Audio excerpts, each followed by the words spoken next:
نحمدہ و نصلی علی رسولہ الکریم اما بعد اعوذ باللہ من الشیطان الرجیم بسم اللہ الرحمن الرحیم وَلَنَبْلُوَنَّكُمْ بِشَيْءٍ مِّنَ الْخَوْفِ وَالْجُوعِ وَنَقْصٍ مِّنَ الْأَمْوَالِ وَالْأَنفُسِ وَالثَّمَرَاتِ وَبَشِّرِ الصَّابِرِينَ الَّذِينَ إِذَا أَصَابَتْهُمْ مُصِيبَةٌ قَالُوا إِنَّا لِلَّهِ وَإِنَّا إِلَيْهِ رَاجِعُونَ صدق اللہ المولانا العظیم۔ آپ کے اس چینل کے توسط سے میں اپنے تمام سامعین سے مخاطب ہوں اور چند باتیں ان کے سامنے عرض کرتا ہوں، اور آپ کا مشکور ہوں کہ آپ نے مجھے موقع دیا کہ میں اپنے دل کی آواز اپنے مسلمان بھائیوں تک، خصوصاً اپنے اس علاقہ کیاماڑی کے عوام تک پہنچا سکوں۔ سب سے پہلے تو میں معذرت چاہتا ہوں کہ اس وبائی بیماری جس کا نام کرونا وائرس ہے، اس کی ابتدائی مراحل میں کسی ضروری کام سے اپنے آبائی گاؤں چلا گیا، اور پھر تقریباً 25 دن وہاں میں محصور رہا، اس لیے کہ آمد کا کوئی سلسلہ نہیں تھا۔ تو یہاں ہمارے بہت سارے بھائی، ہمارے مسلمان بھائی، ہمارے اس علاقے کے غریب عوام بہت زیادہ متاثر ہوئے ہیں، اور مجھے یہ افسوس ہے کہ ان کے دکھ درد میں اس وقت شریک نہیں رہا۔ اللہ مجھے معاف کر دے اور تمام ہمارے متعلقین اور اس علاقے کے عوام بھی معاف کر دے، لیکن عذر کی بنا پر میں یہاں موجود نہیں تھا۔ ایک بات تو میں سامعین سے یہ عرض کرتا ہوں کہ یہ وبائی بیماری، خاص کر کے جو کرونا وائرس بیماری اس وقت ہے اور پوری دنیا میں ہے، پاکستان میں ہے، ہمارے صوبہ سندھ میں ہے، ہمارے علاقوں میں ہے، یہ اللہ رب العزت کی طرف سے ایک آزمائش، ایک امتحان ہے، اور اللہ رب العزت بعض اوقات ہمیں آزماتے ہیں، ہمارا امتحان لیتے ہیں۔ تو تمام حضرات اس موقع میں صبر سے کام لے اور زیادہ سے زیادہ اپنے رب کی طرف متوجہ ہو جائے۔ عبادات کے ذریعے سے رمضان المبارک کا مہینہ آ رہا ہے، رحمتوں کا مہینہ ہے، تو اس میں اللہ کی رحمتوں کا نزول ہر وقت ہوتا ہے، اس میں زیادہ سے زیادہ مسلمان اللہ کی طرف متوجہ ہو جائے، اپنے تمام گناہوں کی معافی اللہ سے مانگے، استغفار کرے، جو قرآن اور حدیث میں ماثور دعائیں ہیں وہ دعائیں بکثرت پڑھا کرے، اس کا ورد شروع کرے اور اللہ سے دعا کرے۔ اس کے ساتھ ساتھ جو احتیاطی تدابیر ہے اس کو بھی اپنائیں۔ احتیاطی تدابیر یہ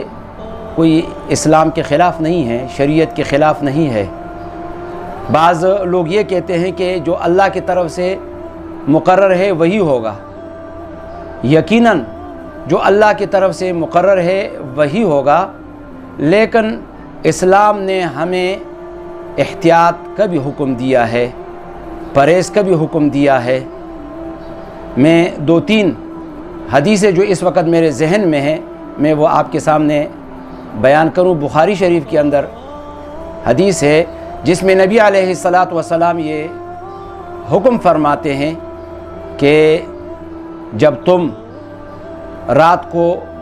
سو تو اپنے دروازوں کو بند رکھا کرو، جو برتن کھلے ہیں ان کو ڈھانپو تاکہ کوئی موذی جانور، کوئی موذی چیز اس کے اندر گر نہ جائے۔ اسی طریقے سے اپنے بچوں کو مغرب کے بعد باہر مت چھوڑا کرو۔ اسی طریقے سے نبی علیہ السلام نے بعض بیماریوں کی بھی نشاندہی کی ہے کہ ان بیماریوں اور یہ بیماریاں جن لوگوں کو لگی ہوئی ہو تو ان سے ذرا دور رہو، احتیاط کرو۔ جیسے جذام کی بیماری کے بارے میں فرمایا کہ جذام کی مریض سے ایسے دور رہو، اور جذام کی بیماری سے ایسے دور رہو جس طریقے سے آدمی شیر سے ڈرتا ہے، ایسا ان سے ڈرو۔ طاعون کی بیماری کے بارے میں فرمایا کہ اس کے قریب مت جاؤ اور اس سے بھی دور رہو۔ تو اسی طریقے سے یہ گویا کہ اسلام اور شریعت کے خلاف نہیں ہے۔ احتیاط کرنا، پرہیز کرنا اور اسباب اختیار کرنا، ہاں ہم سارے اسباب اختیار کریں اور پھر نتیجہ اللہ کے اوپر چھوڑیں۔ ہم عقیدہ اپنا یہ رکھیں کہ یہ بیماری جو ایک انسان سے دوسرے انسان کو منتقل ہو سکتی ہے تو یہ اللہ کے حکم سے اللہ ہی منتقل کرتے ہیں، لیکن جہاں تک پرہیز کا حکم آیا، اسباب کا حکم آیا، تو اسی بنیاد پر اگر کوئی بیمار ہو جاتا ہے تو ہم ڈاکٹر کے پاس جاتے ہیں، طبیب کے پاس جاتے ہیں، حکیم کے پاس جاتے ہیں، اسپتالوں میں جاتے ہیں، اپنا علاج کرتے ہیں، اور بیماری اللہ ہی لاتے ہیں اور اللہ ہی شفا دیتے ہیں۔ تو عقیدہ ہم اس طرح رکھیں، اور عمل کے طور پر ہم جتنے بھی احتیاطی تدابیر ہے، ہمارے پاکستان کے اندر جتنے بھی مفتیان کرام ہیں، مفتی اعظم پاکستان مفتی تقی عثمانی صاحب دامت برکاتہم العالیہ جانی پیچانی شخصیت ہے، اس طریقے سے تمام مسالک کے اکابرین انہوں نے متفقہ طور پر ایک پریس کانفرنس کیا ہے، اور اس میں یہی احتیاطی تدابیر کہ انہوں نے تلقین کی ہے، اور امت کو، پاکستانیوں کو ان احتیاطی تدابیر کے کرنے کا حکم دیا ہے۔ ساتھ ساتھ انشاءاللہ رمضان المبارک کا مہینہ آ رہا ہے، اور ہمارے اکابرین نے جس طریقے سے ہمیں حکم دیا ہے اس کے مطابق مساجد میں نمازیں بھی ہوگی، نماز تراویح بھی انشاءاللہ ہم ادا کریں گے، اور اپیل ہے کہ زیادہ سے زیادہ اللہ کی طرف متوجہ ہو جائیں۔ لیکن آخر کے اندر میں ایک اور گزارش کروں گا، اور وہ یہ ہے کہ تقریباً 1 مہینہ ہو گیا ہے پاکستان میں کہ یہ وبائی بیماری پھیلی ہوئی ہے، اور تقریباً سب اس سے متاثر ہے، بالخصوص وہ غریب عوام، وہ غریب لوگ جو دن کو محنت کرتے ہیں اور دن یومیہ کی دیہڑی لے کر کے وہ اپنے لیے راشن خریدتے ہیں اور اسی پر ان کا گزران ہوتا ہے۔ تو یقیناً ان کے لیے یہ بہت مشکل کی گھڑی ہے، بغیر کسی سیاست کے، اس لیے کہ اللہ رب العزت نے قرآن کے اندر فرمایا کہ اپنے اعمال کو باطل مت کرو۔ ہم بغیر کسی دنیاوی مقاصد کے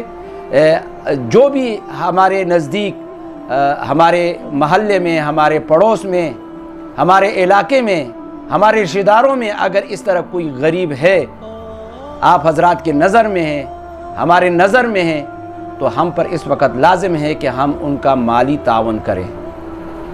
اور یہ ہمارے اوپر فرض ہے۔ اس لیے کہ اللہ رب العزت نے قرآن کے اندر فرمایا فی اموالکم حق معلوم للسائل والمحروم، تمہارے مالوں میں حق ہے جو آپ سے ایسے موقع کے اوپر مانگے، اور بعض لوگ سفید پوش ہوتے ہیں، یقیناً وہ بھی غرباء کے لسٹ میں ہوتے ہیں، اور ان کے لیے بھی کھانے پینے کے لیے کچھ نہیں ہوتے ہیں، لیکن وہ کسی کے اوپر ظاہر نہیں کرتے ہیں، وہ سفید پوش ہوتے ہیں۔ اس لیے آپ ان حضرات کو بھی نہ بھولیے، خود ہی ان کو تلاش کرے، اپنے آس پاس، اپنے پڑوسیوں میں، پڑوس میں، اپنے رشتہ داروں میں، اپنے علاقے میں، اپنے محلوں میں، اپنے مسجدوں کے حد تک، اور ان کے ساتھ مخیر حضرات تعاون کرے۔ رمضان المبارک کا مہینہ بھی آ رہا ہے، تو اس لحاظ سے بھی وہ زیادہ مستحق ہے، اور آپ کی طرف وہ دیکھ رہے ہیں۔ تو زکوٰۃ بھی مسلمان ادا کرتے ہیں۔ زکوٰۃ جب اس موقع کے اوپر آپ غرباء کو زکوٰۃ ادا نہیں کرو گے، جو ایک بہت اہم موقع ہے، اور آپ کے سامنے ایک بہترین مصرف موجود ہے، تو آپ کب یہ زکوٰۃ پھر ادا کرو گے؟ میں نے چند یہ باتیں آپ کے توسط سے، اپنے بھائیوں سے اور اپنے علاقے کے لوگوں سے، خاص کر کے کیماڑی کے اندر، میں خود یہاں رہ رہا ہوں، اور PS 113 کا میں ذمہ وار ہوں، علماء جمعیت علماء اسلام کی طرف سے میں یہ پیغام دے رہا ہوں کہ ایک تو ہم اللہ کی طرف رجوع کریں، دوسرا یہ کہ ہم اپنے غریب بھائیوں کا کہ ہمارا خونی رشتہ ان سے ہو یا نہ ہو، لیکن اسلام کا رشتہ ان کے ساتھ ہے تو ان کے ساتھ ہم تعاون کریں۔ وآخر دعوانا الحمد للہ رب العالمین۔ یہ حق کی آواز اوروں تک بھی پہنچائیے، اور میں اپیل کرتا ہوں کہ حضرت مولانا بابر شاہ صاحب کا جو چینل ہے یوٹیوب پر، اس کو روشنی کا سفر کے نام سے اس کو سبسکرائب کرے اور اس کو دیکھے اور اس کو عام کرے، اس کو شیئر کرے اور اس کو سنے اور اس پر عمل کرے۔